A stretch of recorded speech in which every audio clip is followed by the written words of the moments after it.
Hey guys, it's Destiny back with another video, and you're watching the Decimania channel here on YouTube. Got another TNA weekly episode review for you tonight. This is your TNA wrestling episode review for April 9th, 2026. I apologize, my throat's a little scratchy. Gonna try to make this a quick one because I'm a little sleepy. So let's get right into it. Kicked off with the contract signing between Mike Santana and Eddie Edwards. It was okay. I mean, it was just a normal contract signing. Cedric Alexander and Leon Slater got involved after they signed the contract. Let's see. AJ Francis gave a backstage promo talking about his match with Nick Nemeth at Rebellion, which I will not be watching this weekend because you have to freaking pay for it. I don't really like that, but I'm on the lowest tier of the TNA Plus subscription. I mean, it is what it is. I mean, I still get 8 out of the 12 pay-per-views, so that's not that bad.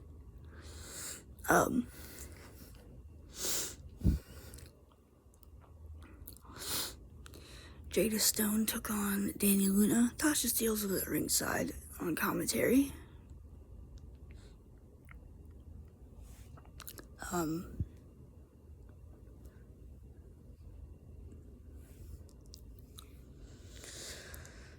Jada Stone defeated Dani Luna. And then Tasha Steelz got in to help Dani attack Jada Stone. Let's see.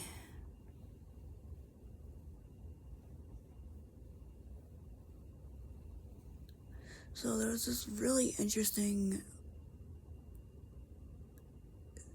thing with Elijah and Kazarian. Elijah's in the cemetery, and he's walking, and this little kid comes up to him. This boy comes up to him, and he goes, "Hey, could you come with me to my dad's grave and pray," or something? And Elijah's like, "Yeah, of course." So he's like, "Tell me where we're going." And this kid leads him to the spot. Frankie Kazarian attacks him, and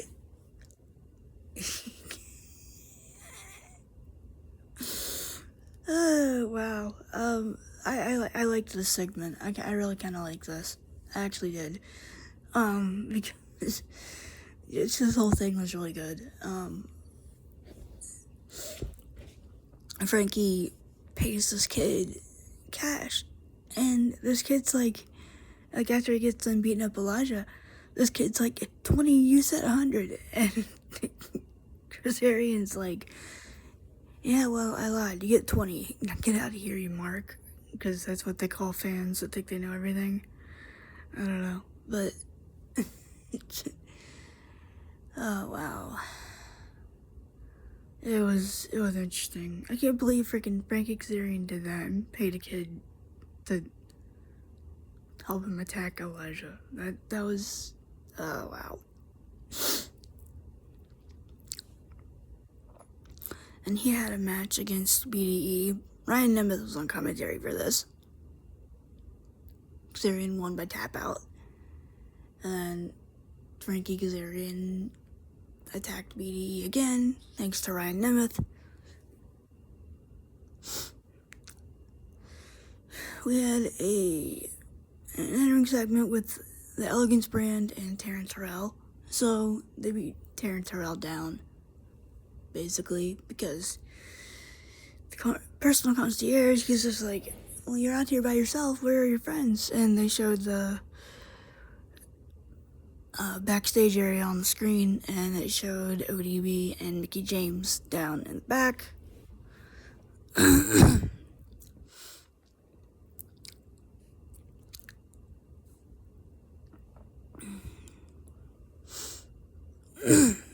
And Elena Black taking on Myla Grace. Elena Black wins this match. Let's see. Ariana Grace and Stax. This was an interesting segment. There was 2 segments like this. So, Ariana Grace and Stax, they're in the back talking to Santino. Basically, Santino's trying to talk to Ariana. Stax is like, yeah, she doesn't talk to you anymore. And Stax basically beats him up. And then Santino fights him back.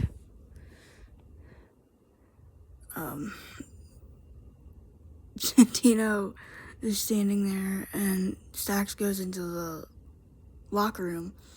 Indy Hartwell comes up from behind and takes out Ariana, and gets the Cobra back from her and gives it to Santino. So I kind of like that. That was a cool segment. And then Ariana Grace basically gets a little bit of revenge because Daria Ray suspends not only Santino. I mean, I can kind of understand why she attacks Santino, but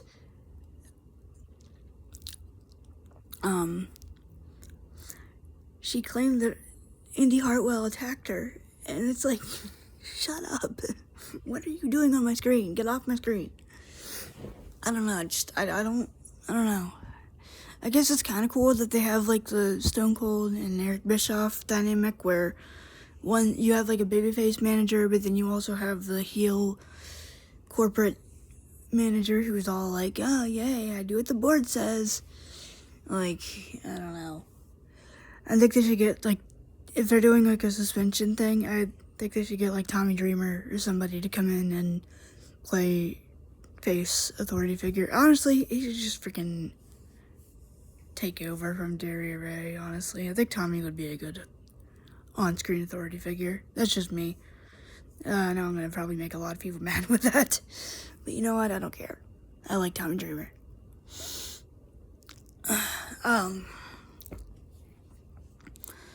Let's see here.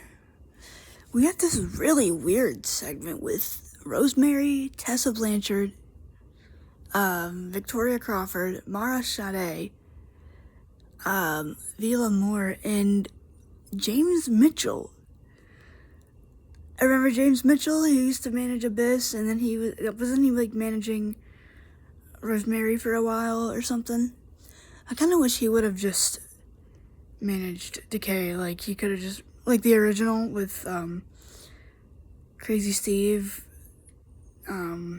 Abyss, and not the clown version of Crazy Steve either, the freaking psycho version that was taking out Tommy Dreamer in 2023, I think it was. Yeah, when Tommy had the Digital Media Championship, which, no offense, but I didn't really like that belt. I never really did. I kind of thought it sucked.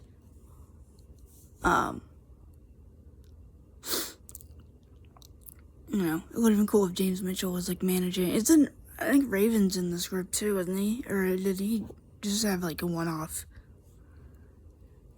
I don't know, but it was just weird. I don't really understand what this is. I think it's like this gothic Undead Realm thing. I don't know. I haven't watched a lot of... I kind of stopped watching TNA involuntarily.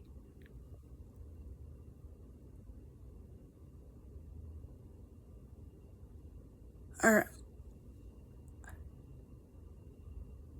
I don't know, I started not watching TNA just because we didn't have a box in 2017 through I don't know, I went through like a 6-year period. Let's see, I stopped watching it. The last episode I watched before I started watching it again full time was, where I actually remember what happened, was probably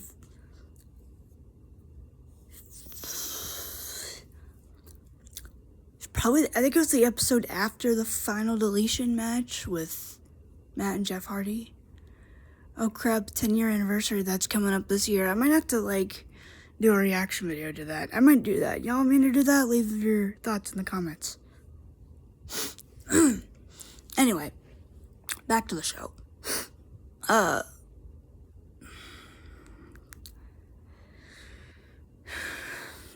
Ricky Sosa made his Impact debut, like, not wrestling, but, like, he came out, like, as an official member of the roster, and he was gonna come out and talk to the crowd, and Eric Young comes out, no music, which is kind of weird, actually, and he comes out, and he's like, Ricky Sosa, you're not real, you're just a pretender, I'm gonna get rid of you. And Ricky's like, okay, let's do this right now. I like Ricky Sosa, by the way. I've only seen him a couple times, and I kind of like him. Like, there's some times where I can just watch a wrestler a few times, and I'm like, oh, okay, I like him. Or her. Like, it doesn't matter. But Ricky's one of those people where I'm just like, okay, this is cool. I like this. But Ricky's like, yeah, let's go right now. And Eric Young basically puts his hands on him, takes him out. Ricky fights back a little bit, and then he unfortunately gets hit with the pile driver, so we're probably going to see a match between those two at some point. I kind of hope it's not at Rebellion, because I feel like that card's kind of overloaded. That's just me, but I don't know. I feel like there's one more match that happened. I don't think there was. There's plenty of action. I mean, whether it was in the matches or not. Mustafa Ali came out to cut a promo on Trey Miguel. He asked Trey to come down and,